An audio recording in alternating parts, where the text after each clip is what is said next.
فاعوذ باللہ من الشیطان الرجیم بسم اللہ الرحمن الرحیم اولئک کتب فی قلوبہم الایمان وأیدہم بروح منہ ویدخلہم جنات تجری من تحتها الانہار خالدین فیہا رضی اللہ عنہم ورضوا عنہ اولئک حزب اللہ الا ان حزب اللہ هم المفلحون۔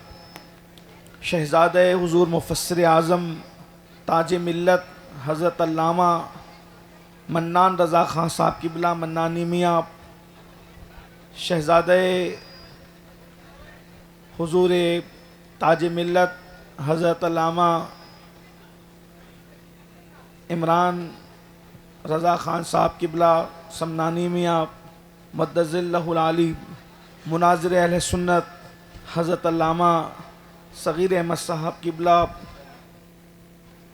بزرگ عالم دین حضرت علامہ قاضی شہید عالم صاحب قبلہ، نعمت بانٹتا جس سمت وہ ذیشان گیا، ساتھ ہی منشی رحمت کا قلم دان گیا، لے خبر جلد کے غیروں کی طرف دھیان گیا، میرے مولا میرے آقا تیرے قربان گیا، دل ہے وہ دل جو تیری یاد سے معمور رہا، سر ہے وہ سر جو تیرے قدموں پہ قربان گیا، آہ وہ آنکھ کے ناکام تمنا ہی رہی، ہائے وہ دل جو تیرے در سے پر ارمان گیا، انہیں جانا انہیں مانا نہ رکھا غیر سے کام، للہ الحمد میں دنیا سے مسلمان گیا، احمد رضا کا تازہ گلستان ہے آج بھی، خورشید علم ان کا درخشاں ہے آج بھی، عرصہ ہوا وہ مرد مجاہد چلا گیا، سینوں میں ایک سوزش پنہا ہے آج بھی، خدمت قرآن پاک کی وہ لاجواب کی، راضی رضا سے صاحب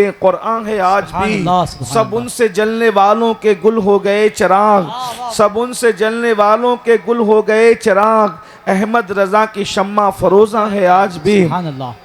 آج کی یہ محفل شاعر عشق و محبت بریلی شریف کے اندر امام عشق و محبت فخر زمین و زمن سرمایہ اہل سنن سیدی اعلیٰ حضرت امام احمد رضا خان محدث بریلی رحمت اللہ علیہ کے 107ویں عرس سراپا قدس کے موقع پر منعقد ہے۔ ہم نے سیدی اعلیٰ حضرت کو نہیں دیکھا، لیکن ہم حضور منانی میاں کے چہرے کے اندر سیدی اعلیٰ حضرت کے چہرے کی رانائیاں کو محسوس کرتے ہیں اور انشاءاللہ محسوس کرتے رہیں گے۔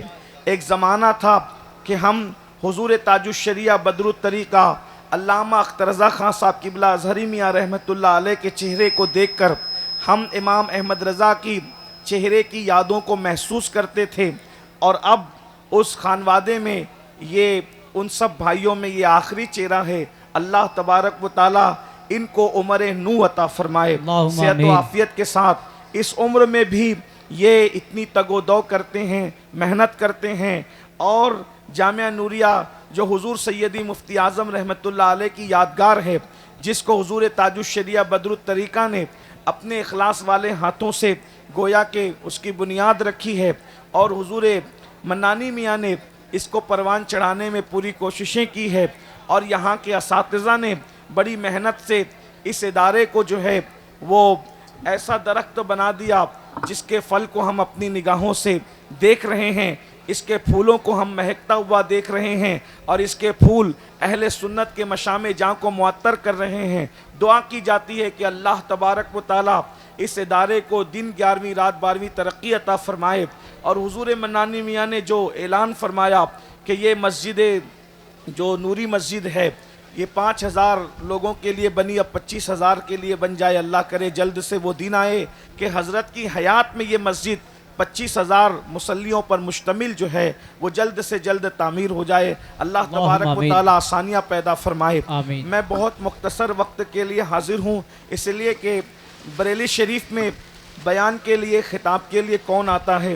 یہاں تو اصل حاضری امام اہل سنت کی بارگاہ میں ہوتی ہے، اور وہ اعلیٰ حضرت جنہوں نے 108 علوم و فنون پر جو ہے وہ محبت اور عشق کے دریا بہائے ہیں، اور لوگوں کی عقل کو جو ہے ورطہ حیرت میں ڈال دیا ہے، اس امام کی بارگاہ میں ہم خراج پیش کرنے کے لیے آتے ہیں، جو فن حدیث کا بھی امام تھا، فن تفسیر کا بھی امام تھا، جو اللہ اکبر نعت گوئی کے فن کا بھی امام تھا، بلکہ جو فنون ہم ذکر کرتے ہیں وہ تمام علوم و فنون کا امام تھا، بلکہ وہ عشق و محبت کا بھی امام تھا۔ ہم ان کی بارگاہ میں خراج پیش کرنے کے لیے آتے ہیں، اور چونکہ وقت تو بہت زیادہ ہوا ہے، مجھے پتہ چلا ہے کہ مغرب سے یہ محفل مکمل ہو جاتی ہے، حضور تاج الشریعہ کے قل پر مکمل ہونا تھی، لیکن تاخیر ہوئی اور مجھے خود بھی ایک دوسری محفل میں شریک ہونا ہے، اس وجہ سے میں بہت مختصر اپنے امام کی بارگاہ میں خراج پیش کر کے جو ہے وہ اپنی گفتگو کو مکمل کروں گا۔ اللہ تبارک و تعالی میری اور آپ سب کی حاضری کو امام اہل سنت کی بارگاہ میں قبول فرمائے، اور ہم اپنی جو مرادیں لے کر آئے ہیں اللہ تبارک و تعالی ہماری مرادوں کو امام اہل سنت کے صدقہ و طفیل قبول فرمائے۔ یہاں بہت مختصر میں ایک بات رکھنا چاہتا ہوں جو امام اہل سنت نے اپنے رسالے کے اندر نقل فرمایا ہے۔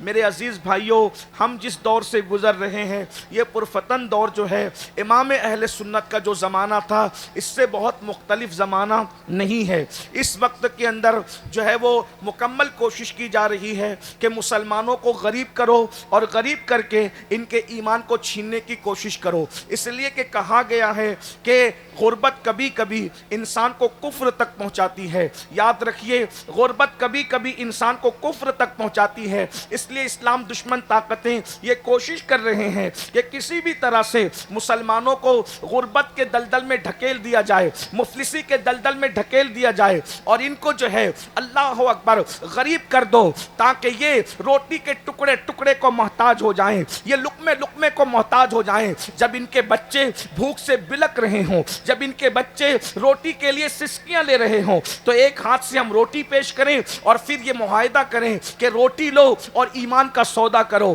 رقم لو اور ایمان کا سودا کرو۔ یاد رکھنا، ایمان اتنی بڑی دولت ہے، ایمان اتنی قیمتی نعمت ہے کہ اللہ اکبر، ایمان سے بڑی کوئی نعمت ہو ہی نہیں سکتی۔ اللہ اکبر، صحابہ کرام رضوان اللہ تعالی علیہم اجمعین تپتی ہوئی ریت پر لٹائے گئے، مگر انہوں نے ایمان کا سودا نہ کیا، ان پر چابک پرستے رہے، ایمان کا سودا نہ کیا، ان کے سینے پہ پتھر رکھ کر کے ان سے ایمان چھیننے کی کوشش کی گئی، وہ عہد عہد کی صدائیں لگاتے رہے۔ میری قوم کے جوانوں، آج ایمان چھیننے کے لیے غربت کے دلدل میں ہمیں ڈھکیلنے کی کوشش کی جا رہی ہے، اور ساتھ ہی ساتھ ان کو غریب کرنے کے علاوہ ان سے علم چھین لو، ان سے سرمایہ علم چھین لو، ان کو جہالت کی وادیوں کے اندر ڈھکیل دو، یہ ان پڑھ رہ جائیں، یہ ان پڑھ رہ جائیں، یہ پڑھ لکھ نہ سکیں۔ اس کے لیے باضابطہ طور پر اداروں کے اندر اس طرح کی سازشیں کی جا رہی ہے، نہ ہمارے بچے پڑھ سکیں، نہ ہماری بچیاں پڑھ سکیں۔ باضابطہ طور پر ایسے لوگوں کو چھوڑا جاتا ہے تاکہ ہمارے ذہین بچوں کو وہ نشے میں مبتلا کر دیں، دوستی کے بہانے نشے میں مبتلا کر دیں، یا پھر کسی کی محبت کے جال میں پھانس کر کے کتابوں سے توجہ کو ہٹا کر چہرے پڑھنے پہ مجبور کر دیں، اور بعد میں دھوکہ دے کر کے کہیں کا نہ رکھیں۔ ہمارے مسلم بچوں کے ٹیلنٹ سے دنیا خوف زدہ ہیں، انہیں پڑھنے نہ دیا جائے۔ جس دن یہ پڑھیں گے دنیا کی کوئی طاقت ان کا مقابلہ نہیں کر سکتی۔ جس دن یہ پڑھ لیں گے دنیا کا کوئی انسان ان کے برابر کھڑے نہیں رہ سکتا۔ اس کی وجہ یہ ہے ہم زندہ نبی کے ماننے والے ہیں، زندہ کتاب قرآن کے ماننے والے ہیں، زندہ خدا کے حی و قیوم کے ماننے والے ہیں، زندہ مذہب کے ماننے والے ہیں، زندہ مسلک کے ماننے والے ہیں۔ بلکہ اللہ اکبر، ہمارے عقیدے میں تو اللہ کے اولیاء بھی زندہ ہیں، اور جن لوگوں نے یہ نعرہ لگایا تو زندہ ہے واللہ، تو زندہ ہے واللہ، میری چشم عالم سے چھپ جانے والے خدا نے ان کو بھی ایسی حیات جاویدہ عطا کر دی ہے کہ جہاں ان کا نام لے لیا جاتا ہے وہ محفلیں بھی زندہ ہو جاتی ہے۔ نعرہ تکبیر، نعرہ رسالت، عرس رضوی، مدرسہ جامعہ نوریہ رضویہ۔ یہ بریلی شریف کی سرزمین علم کی زمین ہے، عشق کی زمین ہے، اہل سنت کے تحفظ کی زمین ہے، عقیدے کی حفاظت کی زمین ہے۔ بلکہ جب تک قیامت قائم نہیں ہو جاتی، بلکہ جب تک چاند و سورج نکلتے اور ڈوبتے رہیں گے، زمین کا ہر خوش عقیدہ مسلمان بریلی کے امام کے احسان کو کبھی فراموش نہیں کر سکے گا۔ ہر بندہ کہے گا اگر آج ایمان میں تر و تازگی ہے تو اس قلندر کی محنتوں کا نتیجہ ہے. جس نے آواز دی تھی انہیں جانا انہیں مانا نہ رکھا غیر سے کام. للہ الحمد میں دنیا سے مسلمان گیا. سبحان اللہ سبحان اللہ. اس موقع پر میں صرف امام اہل سنت کے ایک رسالے سے جو انہوں نے تحریر فرمایا تھا، تصنیف فرمایا تھا، اس کا نام ہے تدبیر فلاح نجات و اصلاح. امام اہل سنت کا جو رسالہ ہے تدبیر فلاح نجات و اصلاح، امام اہل سنت نے اس رسالے کے اندر بہت ساری باتیں کہی ہے. اس میں امام نے امت مسلمہ کی ترقی اور کامیابی کے لیے چند نکات پیش فرمائے ہیں. میں اس پر اپنی گفتگو کو پورا کر رہا ہوں. عرس رضوی میں آنے والوں، اپنی آمد کو بامقصد بناؤ، صرف آ کر کے ایسے ہی مت چلے جاؤ. میں اپنی گفتگو کو چند سیکنڈ میں چند منٹ کے اندر مکمل کر رہا ہوں. میری گفتگو دھیان سے سننا. اللہ اکبر. میرے آقا صلی اللہ علیہ وآلہ وسلم کے دیوانوں، ہم لوگ کھا رہے ہیں، پی رہے ہیں، سو رہے ہیں، رسومات تلے زندگی گزار رہے ہیں. یاد رکھنا ستاروں کے آگے جہاں اور بھی ہے، ابھی عشق کے امتحان اور بھی ہے. تو شاہی ہے، پرواز ہے کام تیرا، تیرے سامنے آسماں اور بھی ہے. سب سے پہلی بات امام اہل سنت نے جو کہی تھی وہ یہ فرمائی تھی. میں اس میں سے کچھ نکات کو حذف کر رہا ہوں اور حذف کر کے چند نکات حالات کے تقاضے کے تحت پیش کر رہا ہوں. تھوڑی دیر بھائی آپ لوگ بیٹھ جائیں، مالہار والے بعد. ایک بار سب درود شریف پڑھ لیں. رب صلی وسلم دائما ابدا علی حبیبک خیر الخلق کلہم صلاۃ و سلام علیک یا سیدی یا جد الحسن والحسین. توجہ فرمائیں. پہلی چیز ہم سب کو یہ کوشش کرنا ہے، اس ملک میں اگر سر اٹھا کر کے جینا ہے تو پہلی چیز ہے کہ دیندار بنو. دیندار بنیے. دیندار وہ نہیں جو رسمی لوگ سمجھتے ہیں کہ ہم دیندار ہیں، بلکہ کیسے دیندار. ہم لوگ اس وقت بس چند دنوں کے بعد ہم لوگ 1500 سالہ جشن کی طرف بڑھ رہے ہیں اور حضور علیہ السلام کے میلاد کے مبارک مہینے کی آمد ہے. سرکار کے مبارک مہینے کی آمد ہے. اس لیے میں 1500 سالہ جو لوگ جشن منا رہے ہیں، جلسوں کے ذریعے سے، جلوس کے ذریعے سے اور بھی ذرائع سے، سب کو مبارک ہو. لیکن میں آپ سے یہ بات کہتا ہوں 1500 سالہ جشن میلاد ہم اس طرح بھی منائیں کہ امام اہل سنت نے جو نکات پیش کیے تھے امت کی ترقی اور فلاح اور کامیابی کے لیے، ان چند نکات کو اپنی زندگی کے اندر پیدا کیجئے. نمبر 1، دیندار بنیے. کیسے دیندار؟ صرف رسمی اور اسمی دیندار نہیں، بلکہ ایسے دیندار بنیے کہ ہمیں ہماری دینداری کو دیکھ کر دنیا پکار اٹھے کہ جب 1450 سال کے بعد ان مسلمانوں کی دینداری کا عالم یہ ہے تو وہ لوگ جن کو رسول اللہ نے صفہ کے چبوترے پہ بٹھا کر جن کی تربیت کی تھی، ان لوگوں کی دینداری کا عالم کیا ہوگا. اندازہ فرمائیں آج مسلمانوں کے اندر وہ دینداری نہیں ہے، بلکہ لوگ ہمیں دیکھ کر ہمارے مذہب سے بدظن ہوتے ہیں، ہمارے مسلک سے بدظن ہوتے ہیں. مسلمانوں کا، بہت سارے مسلمانوں کا حال یہ ہے،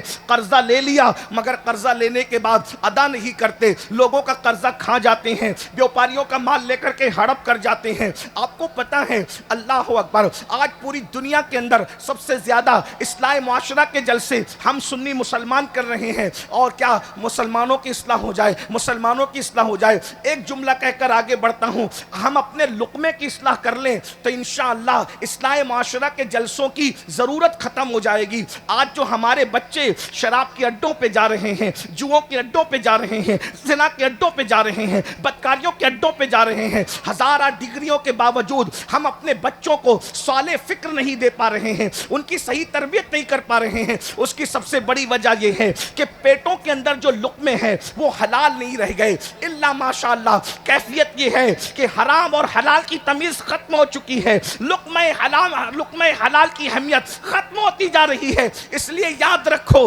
دیندار بنیے. دیندار ایسے دیندار یادگار، لین دین میں بھی ہمارا ثانی کوئی نہ ہو، ہماری مثال کوئی نہ ہو. اسی طریقے سے کھانے پینے کے لقمے کے احتیاط کے معاملے میں بھی ہماری طرح کوئی نہ ہو. اسی طرح خیر خواہی کے معاملے میں بھی ہماری طرح کوئی نہ ہو. اس طرح کی کیفیت ہماری ہونی چاہیے. تو دیندار بنیے، نمازوں کے پابند بنیے، شریعت کے پابند بنیے، چہروں پہ داڑیاں سجائیے. میلاد مصطفیٰ کے موقع پر ہم پرچم تو لگاتے ہیں، ہم گلیاں تو سجاتے ہیں، بالکل پرچم بھی لگائیے، گلیاں بھی سجائیے، لیکن چہرے کو مصطفیٰ جان رحمت کی سنت سے بھی سجا لیجئے تاکہ یادگار رہے کہ میلاد مصطفیٰ کا جب 1500 سالہ جشن آیا تھا تو کسی نے پرچم لگایا تھا، کسی نے گلی سجائی تھی، لیکن میں نے سنت مصطفیٰ سے اپنے چہرے کو سجا لیا تھا. تو جب 1500 سالہ میلاد مصطفیٰ کے جشن کا تذکرہ ہوگا یہ یادیں تازہ رہے گی. اس لیے میری گزارش ہے کہ گلیاں سجانے کے ساتھ اپنے وجود کو سنت مصطفیٰ سے بھی سجا لیجئے.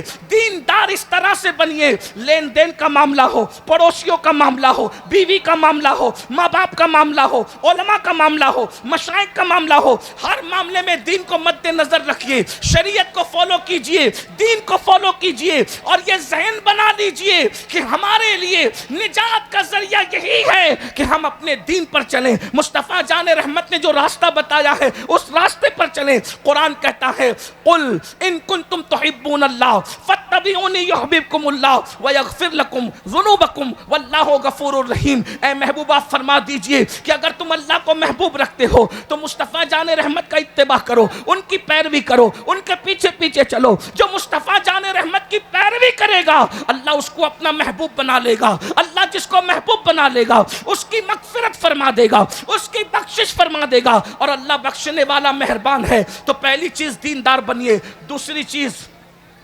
تعلیمی ادارے قائم کرنے کی کوشش کیجئے. اس لیے کہ 1500 سالہ جشن کے موقع پر ہم بہت کچھ کریں گے، کر رہے ہیں، انشاءاللہ کرتے رہیں گے، لیکن تعلیمی اداروں پر محنت کیجئے، اچھے تعلیمی ادارے قائم کیجئے تاکہ ہم رہیں نہ رہیں 1500 سالہ میلاد مصطفیٰ کی یادگار ان اداروں کی شکلوں میں قائم رہے. ہم اور جگہ پر اپنی دولت کو خرچ کرنے کی بجائے دانشگاہوں پر، تعلیم گاہوں پر، اداروں پر دولت کو خرچ کرنے کی کوشش کریں، مال کو خرچ کرنے کی کوشش کریں. آج مسلمانوں کا مال پتہ نہیں کہاں کہاں خرچ ہو رہا ہے. بڑی معذرت کے ساتھ میں یہ بات کہوں، ہمیں بہت خوشی ہوئی ہے، بڑی مسرت ہوئی ہے کہ درگاہ اعلیٰ حضرت کے سجادہ نشین اور یہاں کے شہزادوں نے اعلان کیا کہ جو لوگ ڈی جے بجاتے ہوئے چادر لائیں گے ان کی چادر درگاہ اعلیٰ حضرت پر چڑھائی نہیں جائے گی. ورنہ پچھلے سال ہم نے دیکھا کہ اللہ اکبر اتنی لمبی لمبی چادریں. آپ سے پوچھتا ہوں اس مجدد کے دل پہ کیا گزرتی ہوگی جس نے یہ محنت کی تھی، یہ کہا تھا کہ درگاہ پر اگر ایک چادر ہے تو دوسری چادر نہ ڈالی جائے. اللہ اکبر. ایسی محنت کرنے والا مجدد جس نے قوم کو یہ شعور دیا ہو، یہ فکر دی ہو کہ درگاہیں چادر کی محتاج نہیں ہیں بلکہ تمہارے محلے کی بیوائیں چادروں کی محتاج ہیں، تمہارے محلے کی غریب بیٹیاں چادروں کی محتاج ہیں.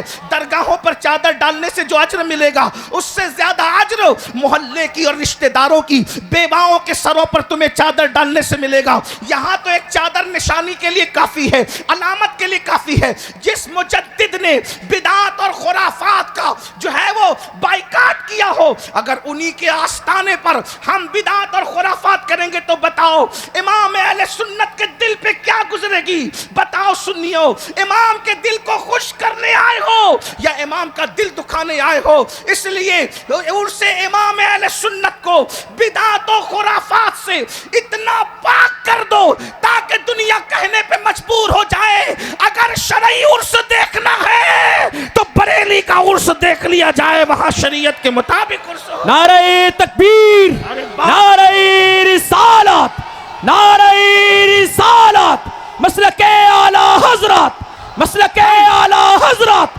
عرس رضوی، عرس رضوی، نعرہ تکبیر. ہم چادر ڈال ڈالنے کے مخالف چادر ڈالیے، شریعت مطہرہ نے جتنی اجازت دی اس کے مطابق ڈالیے، لیکن یہ بات کہتا ہوں 51,000 کی چادر چڑھانے کی بجائے 1,000 کی چادر چڑھائیے، 50,000 روپیے تعلیم کے نام پہ اعلیٰ حضرت کے نام پہ خرچ کر دیجئے، مفتی اعظم کے نام پہ خرچ کر دیجئے، غوث اعظم کے نام پہ خرچ کر دیجئے، غریب نواز کے نام پہ خرچ کر دیجئے، اس لیے کہ اعلیٰ حضرت علم و دوست شخصیت تھے، انہوں نے علمی کارنامے انجام دیے ہیں۔ بلکہ میں تو یہ بھی کہتا ہوں ہمارے محررہ مطہرہ کے جو ہے وہ سرکار نور حضور مفتی اعظم کے پیر و مرشد کے صاحب سجادہ رفیق ملت حضرت علامہ سید نجیب حیدر میاں صاحب قبلہ اکثر عرسوں میں اعلان کرتے ہیں کہ جو ہے وہ عرس کے اندر آپ کچھ اور خریدنے کی بجائے کتابیں خرید کر لے جائیے اور اپنے محلے کے اماموں کو تحفے میں دیجئے، اپنے علماء کو تحفے میں دیجئے، اپنے مشائخ کو تحفے میں دیجئے۔ ارے آپ نہیں پڑھ سکتے، علماء کتابیں پڑھیں گے تو جب تک ان کا علم لوگوں کی رہنمائی کرتا رہے گا اس کا اجر ثواب آپ کو ملتا رہے گا، آپ کے مرحومین کو ملتا رہے گا۔ خدا کے لیے ترجیحات کی طرف توجہ دیجئے۔ میری گزارش ہے کہ تعلیم پر محنت کیجئے اور یہ کوشش کیجئے تعلیم گاہیں بھی بنائیے، تعلیم گاہیں بنانے کے ساتھ ساتھ جو ہے اپنے بچوں کو بھی پڑھائیے۔ محررہ شریف کا یہ پیغام آپ نے بارہا سنا ہوگا، آدھی روٹی کھائیں گے بچوں کو پڑھائیں گے، اپنے کسی بچے کو ان پڑھ مت رہنے دیجئے۔ کم سے کم ہمارا ہر بچہ گریجویٹ ہو، اللہ اکبر، اس کے لیے 8 گھنٹے کی بجائے 12 گھنٹے محنت کرنا پڑے تو محنت کیجئے۔ 10 سال اگر ہم نے تعلیم پر محنت کر لی تو یاد رکھیے امام احمد رضا نے ہمیں پیغام دیا ہے کہ لوگوں پر بوجھ مت بنیے بلکہ لوگوں کی ضرورت بنیے، اس لیے کہ جو قومیں بوجھ بنتی ہے ان کو ختم کر دیا جاتا ہے اور جو قومیں ضرورت بنا کرتی ہے لوگ ان کی عزت کرنے پر مجبور ہو جاتے ہیں۔ امام احمد رضا اپنی قوم پر بوجھ نہیں تھے بلکہ قوم کی ضرورت بن گئے تھے، اس لیے دوست بھی تعریف کرتے نظر آتے ہیں اور دشمن بھی تعریف کرتے نظر آتے ہیں۔ عشق محبت، عشق محبت، عشق محبت، عشق محبت، مسلک اعلیٰ حضرت، مسلک اعلیٰ حضرت۔ ہم اپنی قوم کی ضرورت بنے، اس لیے کہ ایک مثال کے ذریعے سمجھاتا ہوں، ضرورت بنو بوجھ مت بنو۔ ایک بات دیکھو، کیڑا تو کیڑا ہی ہوتا ہے، کیڑے کو کوئی پالتا ہے، کیڑے کو کوئی خریدتا ہے؟ کیڑے بیچے جاتے ہیں؟ نہیں بیچے جاتے، سب کیڑے مارے جاتے ہیں۔ لیکن آپ نے ریشم کا کیڑا دیکھا ہوگا، ریشم کا کیڑا مارا نہیں جاتا بلکہ ریشم کا کیڑا جو ہے پالا جاتا ہے۔ کیوں پالا جاتا ہے؟ کیونکہ وہ کیڑا بوجھ نہیں ہے بلکہ لوگوں کی ضرورت ہے، کیونکہ اس کے ذریعے سے لوگوں کو سلک ملتا ہے، ریشم ملتا ہے۔ اب پتہ چلا اگر کیڑا بھی ضرورت بنے تو لوگ اس کو بھی کھلانے پلانے پر پالنے پہ مجبور ہو جاتے ہیں۔ اب مسلمانوں بتاؤ، جب کیڑا ضرورت بن جائے تو لوگ اس کی قدر کرنے پہ مجبور ہو جاتے ہیں۔ اگر مصطفیٰ جان رحمت کا امتی لوگوں کی ضرورت بن جائے تو بتائیے لوگ اس کی عزت کرنے پہ مجبور ہوں گے کہ نہیں ہوں گے؟ اس لیے بوجھ مت بنو، ضرورت بنو، اور ضرورت بننے کے لیے آپ کو تعلیم کی طرف توجہ کرنا ہوگا، علم کی طرف۔ یہ بھی بات بتا دوں، اچھی عمارتیں بھی بناؤ اور اچھے انسان بھی بناؤ، بلکہ اچھی عمارت بنا سکو یا نہ بنا سکو لیکن اچھے انسان دنیا میں ضرور بنانا۔ اس کی وجہ یہ ہے، اللہ اکبر، اگر ہم سے کوئی پوچھے کہ امام احمد رضا نے کون سی بڑی عمارت بنائی تو ہم یہ کہیں گے امام احمد رضا بڑی عمارت بنانے کے لیے نہیں آئے تھے، امام احمد رضا بڑے انسان بنانے کے لیے آئے تھے، کیونکہ ایک بڑی عمارت دوسری بڑی عمارت نہیں بنا سکتی مگر ایک بڑا انسان ہزاروں اچھے انسان بنا دیتا ہے۔ مثال کے طور پر امام احمد رضا نے انسان سازی کا وہ فریضہ انجام دیا، صدر الشریعہ جیسا بڑا انسان امام احمد رضا نے بنایا، محدث اعظم جیسا بڑا انسان تربیت کر کے امام احمد رضا نے بنایا، ظفر الدین بہاری جیسا بڑا انسان تربیت کر کے امام احمد رضا نے بنایا، مبلغ اسلام عبدالعلی میٹی صدیقی جیسا عالمی مبلغ اسلام تربیت کر کے امام احمد رضا نے بنایا۔ ایک صدر الشریعہ کو فقیہ کے طور پر پیش کیا، صدر الشریعہ نے حافظ ملت کو بنایا اور حافظ ملت نے لاکھوں مصباحیان علماء امت کو عطا فرمایا۔ مسلک اعلیٰ حضرت، عرس اعلیٰ حضرت، حضرت سید امیر القادری صاحب قبلہ۔ اگر آج اشرفیہ جیسی عمارت چمک رہی ہے، جامع نوریہ جیسی عمارت چمک رہی ہے، جامع رضا جیسی عمارت چمک رہی ہے، جامع قادریہ ریچھا جیسی عمارت چمک رہی ہے، برکات رضا مرتضیٰ اور اس طریقے سے اہل سنت کے جتنے ادارے ہیں وہ دیکھ لیجئے، یا تو اعلیٰ حضرت کے شاگردوں کے شاگرد ہیں یا شاگردوں کے شاگردوں کے شاگرد ہیں۔ پتہ چلا ایک اچھا انسان کتنے اچھے انسان بناتا ہے۔ تو یاد رکھیے، اچھی عمارتیں بھی بنائیے، اچھے انسان بھی بنائیے۔ اور آخری بات، دیندار بنو، تعلیم پہ محنت کرو اور مالدار بنو۔ مالدار کیسے بنو گے؟ موبائل چوری کر کے نہیں، جوا کھیل کے نہیں، موبائل پر جوا کھیل کے نہیں، سٹوں کا دھندا کر کے نہیں، شراب بیچ کر نہیں، نشہ بیچ کر نہیں، بلکہ حلال کے ذریعے سے محنت کرو۔ محنت کرو مالداری پر، اس لیے کہ غربت کبھی کبھی کفر تک لے جاتی ہے۔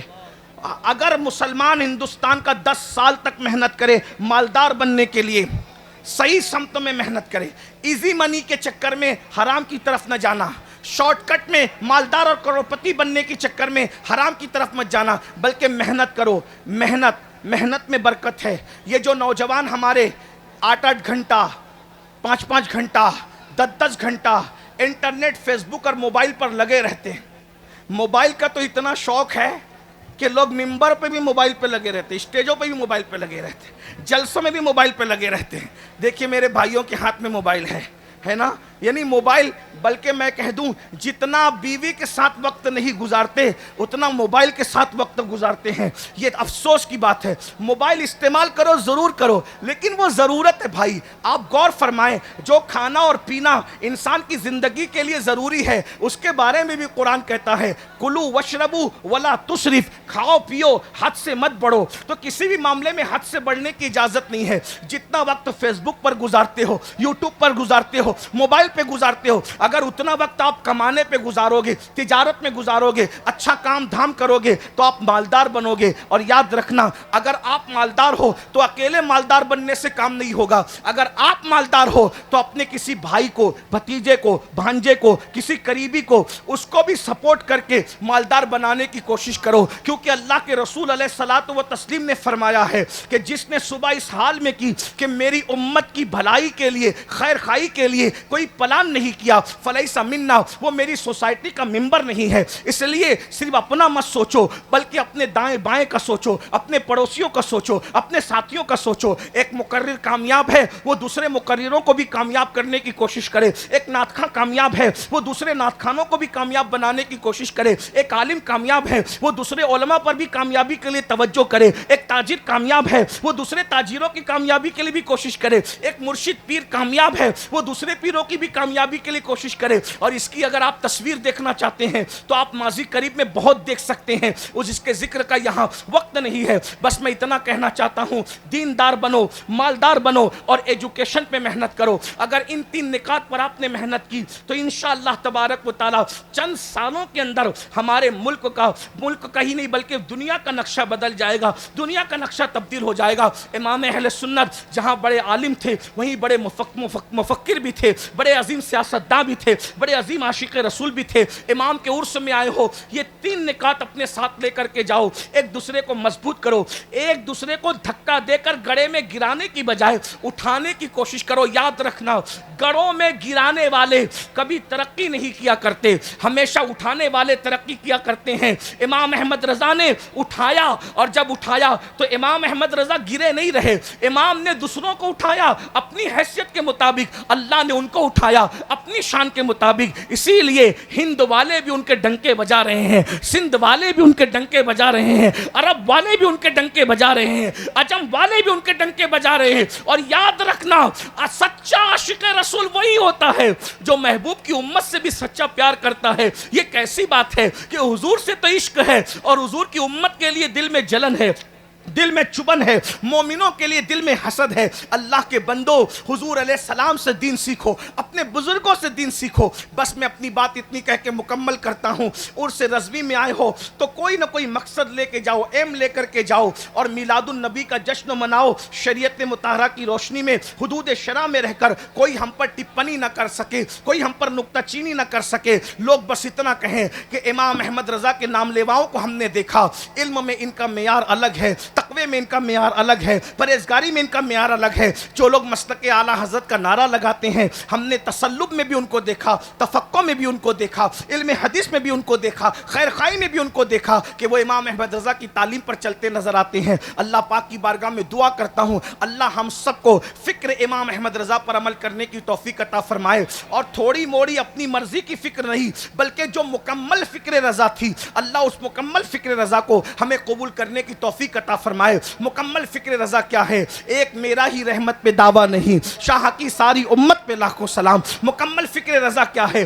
ایک طرف آدائیں دی, ایک طرف حاصے دی, بندہ ہے تنہا شاہ, تم پہ کروڑوں درود. مکمل فکر رضا کیا ہے؟ کام وہ لے لیجئے تم کو جو راضی کرے, ٹھیک ہونا میں رضا, تم پہ کروڑوں درود. مکمل فکر رضا کیا ہے؟ انہیں جانا, انہیں مانا, نہ رکھا غیر سے کام. للہ الحمد میں دنیا سے مسلمان گیا. امام احمد رضا کی چوکھٹ آباد رہے, اللہ ان کے مزار پر رحمت و نور کی قیامت تک برسات فرمائے. اللہ ان کی نسلوں کو بھی مکمل طور پر ان کے نقش قدم پر چلنے کی توفیق عطا فرمائے, اور ہم غلاموں کو بھی ان کے نقش قدم پر چلنے کی توفیق عطا فرمائے. اور ان کی فکر یہ تھی, لحد میں عشق رخے شہ کا داغ لے کے چلے, اندھیری رات سنی تھی چراغ لے کے چلے, اور تیرے غلاموں کا نقش قدم رائے خدا, تیرے غلاموں کا نقش قدم رائے خدا, وہ کیا بہک سکے جو یہ سراغ لے کے چلے.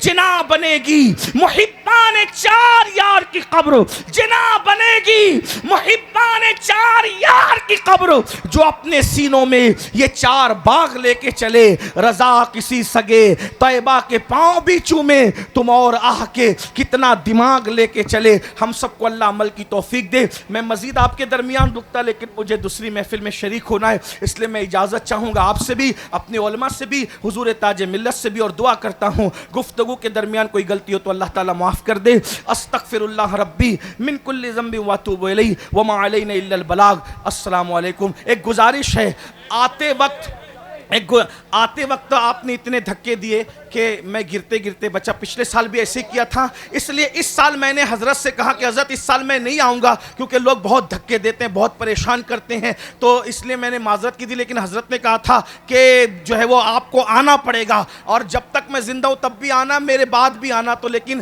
آپ لوگ اتنے دھکے دیں گے تو ہم کیا کریں گے. او ماشاء اللہ, جلدی آؤ بیٹا, جلدی آؤ, جلدی آنا.